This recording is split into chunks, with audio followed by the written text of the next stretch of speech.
Oh, vähän lämpöön loikoilemaan. Seppo. Terve. Eikä me tullut huono aikaa.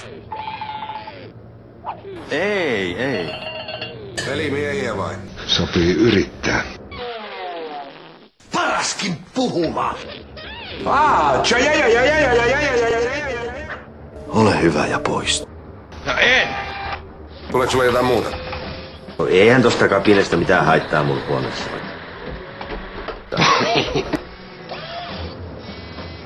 Kas niin. Mitä? Hienolta näyttää. No, mä ajattelen ripästä oikein kunnolla ja...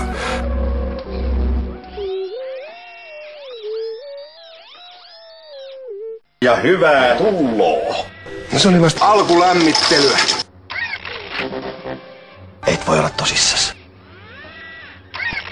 Oi. No niin. Koita nyt rauhoittua!